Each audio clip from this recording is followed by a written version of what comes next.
आपने देखा होगा जब 22 अप्रैल को पहलगांव में पर्यटकों पर हमला हुआ था, आतंकी हमला हुआ था, समाजवादी पार्टी के नेताओं के बयान किस किस प्रकार के बयान आते हैं, ये पता लगाने में ही कठिनाई होती है कभी कभी कि ये समाजवादी पार्टी के नेता बयान दे रहे हैं या कोई पाकिस्तान का प्रवक्ता बयान दे रहा है।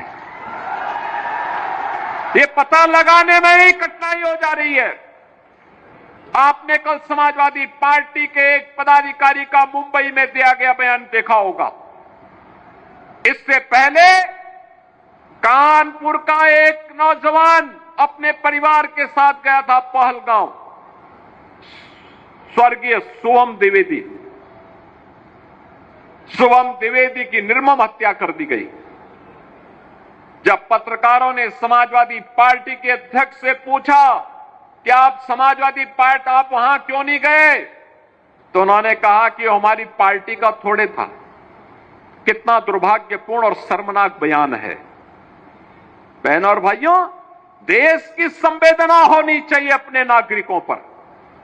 पूरा देश पार्टी लाइन से ऊपर उठ करके एक साथ इस घटना की निंदा कर रहा है और समाजवादी पार्टी के लोग इस प्रकार का दुर्भाग्यपूर्ण बयान देते हैं, इस प्रकार का दुर्भाग्यपूर्ण बयान देते हैं। पहलगांव की घटना में उनका एक राष्ट्रीय महासचिव बयान देता है, कहता हिंदू ने हिंदू को मारा है, यानी पाकिस्तान को क्लीन चिट देने की कुत्सित चेष्टा। उनका एक सांसद उससे भी घटिया स्तर का बयान देता है। बहनों और भाइयों, जब भी जातिवाद की राजनीति होगी, जब भी विभाजनकारी राजनीति होगी, तो तुष्टीकरण की पराकाष्ठा को पार करते हुए आपकी सुरक्षा के साथ ऐसे ही खिलवाड़ करने का कुत्सित प्रयास करेंगे जैसे वर्तमान में कुछ कांग्रेस के नेता और समाजवादी पार्टी के नेता कर रहे हैं। हमें एक स्वर से निंदा करनी चाहिए। आतंकवाद के खिलाफ देश की लड़ाई प्रधानमंत्री मोदी जी के नेतृत्व में 144 करोड़ के भारत को एक स्वर से लड़ना चाहिए। एक स्वर से प्रधानमंत्री मोदी जी के नेतृत्व में आतंकवाद का नेस्तनाबूद करने के संकल्प के साथ आगे बढ़ना चाहिए। इस संकल्प के साथ अगर हम आगे बढ़ेंगे तो जैसे 10 वर्ष में आपने देश से आतंकवाद को, नक्सलवाद को, उग्रवाद को समाप्त होते हुए देखा होगा, ऐसे ही जो थोड़े तत्व सिर उठाने का प्रयास कर रहे हैं, इनके भी जहन्नुम में जाने के दिन बहुत शीघ्र सामने दिखाई देंगे। और इसीलिए बहनों और भाइयों, आज हम सब आपके बीच इसी बात को लेकर के आए हैं। आखिर देश के बारे में कुछ तो दायित्व होने चाहिए, एक तो सीमा होनी चाहिए। सार्वजनिक जीवन में एक लक्ष्मण रेखा तो होनी चाहिए।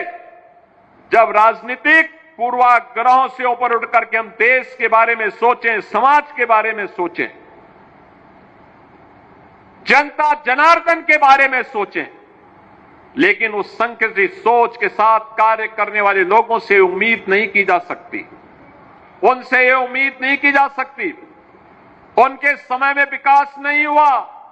बहनों और भाइयों, अगर देवरिया की चीनी मिल का मामला सुप्रीम कोर्ट में नहीं होता तो शुगर कॉम्प्लेक्स का पैसा अब तक हम लोग यहां पे उपलब्ध करा दिए होते। हमने पैसा सुरक्षित करके रखा हुआ है, लेकिन सुप्रीम कोर्ट में, माननीय उच्चतम न्यायालय में मामला लगा होने के नाते इस मामले में हमारे हाथ बंधे हुए हैं, लेकिन पैरवी हमारे स्तर पर लगातार जारी है। ये मामलों का निस्तारण होता है देवरिया जनपद में भी। यह कार्यक्रम आगे बढ़ना चाहिए। यहां के किसानों की आमदनी बढ़नी चाहिए। पिछले 10-11 वर्ष में जो परिवर्तन आया है, आज अन्नदाता किसान यूपी के अंदर और देश के अंदर आत्महत्या नहीं करता है। आज भूख से मौत नहीं होती है। आज नौजवान प्लान करने के लिए मजबूर नहीं है।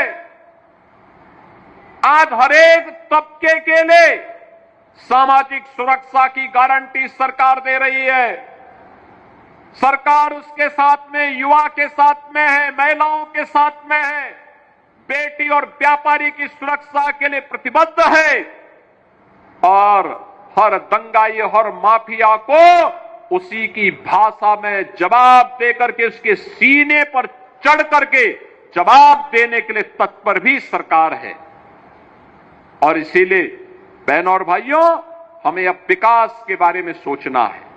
विकास का कोई विकल्प नहीं हो सकता, कोई विकल्प नहीं हो सकता। वही विकास लेकर के हमारे जनप्रतिनिधि जब प्रयास करते हैं तब कॉलेज का निर्माण होता है, आईटीआई का निर्माण होता है। देवरा बाबा के नाम पर भारतीय जनता पार्टी की डबल इंजन सरकार ने देवरिया में मेडिकल कॉलेज का निर्माण किया। मेडिकल कॉलेज में आज नर्सिंग कॉलेज के भी निर्माण के कार्य को आज वहां प्रारंभ किया जा रहा है। बहनों और भाइयों, नर्सिंग कॉलेज बनेगा तो बेटियों के लिए 100%, मान के चलिए 100% प्लेसमेंट की गारंटी होगी। 100% नौकरी की गारंटी देने वाला कार्य है। जिन बेटियों को गोरखपुर, लखनऊ, दिल्ली या अन्य बड़े महानगरों में नर्सिंग की पढ़ाई के लिए जाने के लिए मजबूर होना पड़ता था, अब उनको देवरिया में ही देवरा बाबा मेडिकल कॉलेज के कैंपस में ही ये सुविधा प्राप्त हो पाएगी। ये सभी सुविधाएं उनको यहां प्राप्त होंगी। बाढ़ बचाव की स्थायी समाधान का निवारण के लिए भी तमाम कार्यों को आज शुभारंभ किया जा रहा है। और बहनों और भाइयों, देवरिया के लिए तो अभी बहुत कुछ है। पर सोनो घाट मार्ग के बारे में भी मैंने कहा है, जल्दी से उसका प्रस्ताव भी भेजें।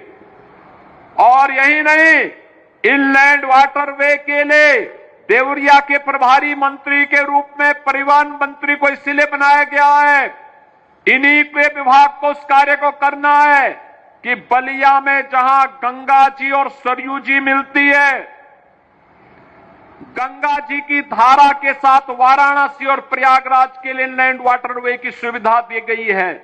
लेकिन अब सरयू जी के रास्ते अयोध्या तक भी इनलैंड वाटरवे की सुविधा मिले, जिससे देवरिया के किसानों के प्रोडक्ट को भी अंतर्राष्ट्रीय बाजार तक पहुंचाया जा सके, वहां तक पहुंचाया जा सके।